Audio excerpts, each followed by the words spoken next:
With concern mounting about Monza's increasingly perilous place on the Formula One calendar, it's time to look at some of the other classic venues that have been lost from the Formula One World Championship over the years.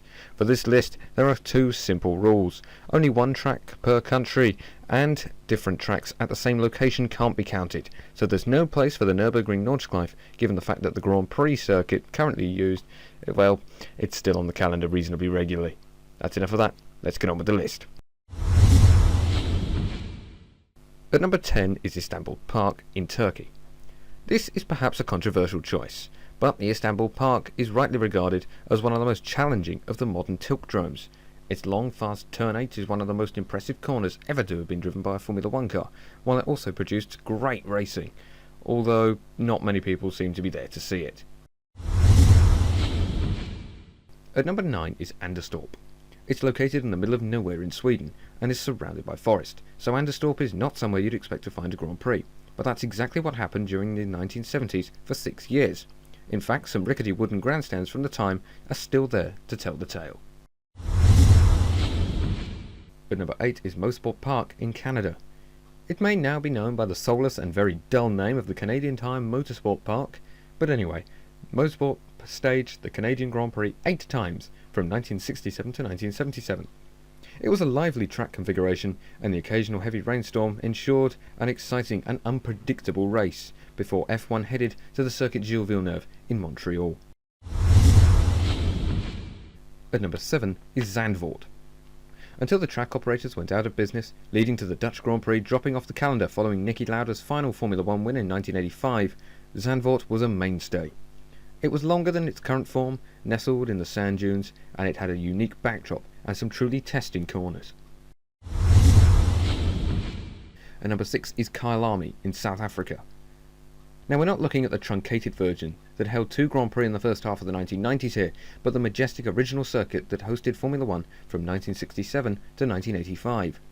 It was a fast track that asked a lot of the drivers, both technically and in terms of courage, and also had a habit of creating sensational racing. At number 5 is Adelaide. Melbourne has become a very popular Australian Grand Prix venue, but the Adelaide street circuit was iconic. It still hosts the Clipsal 500 V8 supercar event, and as well as offering a tricky layout, it's one of those tracks where the whole city seems to celebrate the fact that there's a race on. And number 4 is Rowan. Rowan Les Arts was an irregular World Championship venue from 1952 up until 1968. It was an old-school road course with sweeping corners, a cobbled hairpin, and very little margin for error. In fact, it was a track that rewarded both precision and bravery. Safety, on the other hand, left quite a bit to be desired, and it soon dropped off the calendar. At number 3 is Imola. It's unfair that the first thing anybody thinks of when Imola is mentioned is that weekend in 1994, for the track that hosted the San Marino Grand Prix for so many years, as well as the 1980 Italian Grand Prix, combines a tricky layout with one of the best atmospheres of any circuit anywhere in the world. At number 2, Long Beach.